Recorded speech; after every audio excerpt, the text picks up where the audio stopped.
अगर एक्सेलरेशन का रिलेशन निकल गया तब एफबीडी बना के जो निकालना होगा हम निकाल सकते हैं। मोटा मोटा चीज़ होता है एक्सेलरेशन का ही रिलेशन होता है। तो याद है टेंशन को हम लोग मेथड ऑफ वर्चुअल वर्क लगा के टेंशन का एक्सेलरेशन का रिलेशन निकालते थे। नॉर्मल रिएक्शन भी अगर इस पूरे को सिस्टम ले ले तो इंटरनल फोर्स हो जाएगा, तो उसमें भी मेथड ऑफ वर्चुअल वर्क लगा सकते हैं। ठीक, तो जहाँ जहाँ नॉर्मल कॉन्टैक्ट फोर्स लग रहा है, अगर आपको एक्सेलरेशन का रिजल्ट निकालना है तो फंडा क्या हो गया बताइए। नॉर्मल कॉन्टैक्ट फोर्सेस इस सिस्टम में जिस जिस ब्लॉक पे लग रहा है, एन डॉट एक्सेलरेशन का सिग्मा उन सभी के लिए मिला के क्या हो जाएगा, 0 हो जाएगा। जैसे वहाँ टी डॉट ए होता था वैसे यहाँ पे एन डॉट ए होता है। ठीक, अब थोड़ा सा एफबीडी देखिए। चलिए देखिए, दोनों बॉडीज़ के ऊपर जो नॉर्मल कॉन्टैक्ट फोर्स लग रहा है उसकी डायरेक्शन मैंने दिखाई है, सही है। अब हमें इन दोनों के एक्सेलरेशन का नॉर्मल रिएक्शन के साथ एंगल निकालना होगा, तभी हम डॉट प्रोडक्ट ले पाएंगे। मेरी बात समझ में आ रही है आपको, हैं? चलिए पहले इसके टेल से इसको टेल मिलाते हैं, तो देखिए नॉर्मल कॉन्टैक्ट फोर्स देखने में कुछ यूँ लगेगा, आया ना। अब सोचिए अगर ये लाइन के साथ एक एंगल बोलता तो हम 100% कहते कि कितना होता, थीटा होता। तो ऑब्वियसली ये वाला जो एंगल हो जाएगा वो कितना हो जाएगा बताइए, 90 माइनस थीटा हो जाएगा। बिल्कुल सही है। अब इन दोनों का एंगल निकालते हैं, तो यहाँ पे देखिए नॉर्मल कॉन्टैक्ट फोर्स को मैं स्विच करता हूँ, इस पर ऐसे लग रहा है ना, शिफ्ट कर दिया इसको। अब आप बताइए इसके बीच में एंगल कितना होगा, ध्यान से सोचिए। देखिए अगर वर्टिकल के साथ एन का एंगल देखे तो थीटा बनता है, ये बताया था मैंने, कैसे बताया था। इस लाइन के बीच में और इस लाइन के बीच में एंगल थीटा है, तो इन दोनों के परपेंडिकुलर्स के बीच में भी एंगल कितना होगा बताइए, थीटा होगा। मेरी समझ में आ रहा है। तो नॉर्मल कॉन्टैक्ट फोर्स का वर्टिकल के साथ जो एंगल बन रहा है कितना बन रहा है बताइए, थीटा बन रहा है। तो इसके साथ एंगल कितना बनेगा, और इसमें कोई पीएचडी नहीं करना है, बेसिक ज्योमेट्री अगर आपको पता है तो आप इसका एंगल निकाल सकते हैं, पाई माइनस थीटा बनेगा।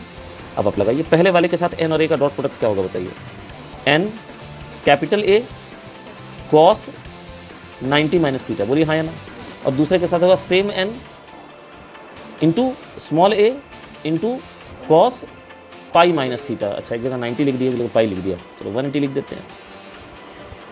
ये समझ में आ रहा है, इसमें लगा दिया, बस हो गया, एक्सेलरेशन का रिलेशन आ गया। देखिए प्रॉब्लम जितना अच्छा होगा उतना शॉर्ट होगा, लंबा प्रॉब्लम नहीं होता। अच्छा प्रॉब्लम जनरली लंबा नहीं होता है, वो मजदूरी वाले क्वेश्चन होते हैं जो लंबे होते हैं। ठीक है, अभी यहाँ से कितना आ गया, एन तो कॉमन लेकर जाएगा, कॉस 90 माइनस थीटा कितना हो गया, साइन थीटा हो गया, और कॉस 180 माइनस थीटा हो गया minus cos theta equal to 0, capital A equal to small A into ten.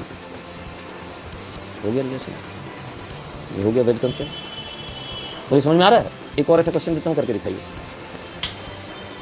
सारे सरफेस स्मूथ हैं, तो रॉड जब भी स्लिप करेगा तो नीचे की तरफ ही कर सकता है, क्योंकि सरफेस उसको रोक के रखे हुए हैं, और वेज मूव कर सकता है हॉरिजॉन्टली। तो स्मॉल ए और कैपिटल ए का क्या रिलेशन होगा, ड्राइव करके दिखाना है, करिए। तो it is exactly the same question. देखिए नॉर्मल रिएक्शन दोनों पे, दोनों का एक्सेलरेशन देखिए, एंगल देखिए, तो आंसर भी आपका सेम आ जाएगा। ठीक है ना। क्या आएगा answer, capital A equal to small A into ten theta. चलिए एक अलग देते हैं जिसमें आंसर अलग आएगा। एग्जैक्टली देखो उसका कंस्ट्रेंट कैसे बना हुआ है, उसको कैसे रोक के रखा हुआ है, तो उसके इससे पता चल जाएगा कि उसकी एक्सेलरेशन किधर होगी। तो यहाँ पे भी आपको एक्सेलरेशन ऑफ वेज और एक्सेलरेशन के ऑफ रॉड के बीच में रिलेशन निकालना है, करके दिखाइए जरा। देखिए ये नॉर्मल कॉन्टैक्ट फोर्स और एक्सेलरेशन के बीच के एंगल्स यहाँ हो गए। समझ में आ रही है बात। अब इक्वेशन क्या बन जाएगा आपको बताइए। इक्वेशन बन जाएगा n into capital A into cos 90 minus theta, अरे equal to A, n equal to A हो जाएगा। अरे अभी डॉट प्रोडक्ट ले रहे थे, अभी तुम सीधे एन इक्वल टू ए करने लगी, क्या कर रहे हो। एन ए कॉस 180 सही है, एन कट जाएगा, cos 90 minus theta sine theta होगा, capital A into sine theta equal to small a. अब बोलो मेथड समझ में आया। आप लोग उसको कंप्लीट कीजिए, मैं 2 मिनट में बता देता। देखिए इंटरनल फोर्सेस का नेटवर्क डन 0 होता है सिस्टम के। नेटवर्क डन का जितने भी ऑब्जेक्ट लग रहे हैं जिनके ऊपर टेंशन लग रहा है, जैसे पूरे को सिस्टम मान लिया, जैसे यहाँ पूरे को सिस्टम माना, ऐसे ही रस्सी वाली भी हो सकते हैं, सबको सिस्टम मान ले मिला के। तो इंटायर सिस्टम में जितने भी ब्लॉक्स होंगे जिन पे टेंशन लग रहे होंगे या नॉर्मल रिएक्शन लग रहे होंगे, उन सभी का नेटवर्क 0 हो जाएगा। इसलिए सिग्मा लगाना। वर्क का फॉर्मूला क्या होता है बता, P डॉट एक्स होता है या फिर N डॉट एक्स होता है, यही होता है ना डिस्प्लेसमेंट जैसा।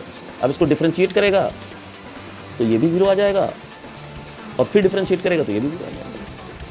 इसी तरह से यहाँ से ये भी 0 आ जाएगा और ये भी 0 आ जाएगा। बोल समझ में आ रहा है। अब तेरे को अगर एक्सेलरेशन का रिलेशन निकालना है तो ये वाली यूज़ करेगा, अगर तेरे को वेलोसिटी को रिलेट करनी है तो ये वाला यूज़ करेगा, अगर तेरे को डिस्प्लेसमेंट को रिलेट करना है तो ये वाला यूज़ करेगा। हो गया ज्ञान गंगा खत्म। ठीक है, फंडा इतना ही है। क्वेश्चन सारे देखो कौन कौन से टाइप के बनते हैं।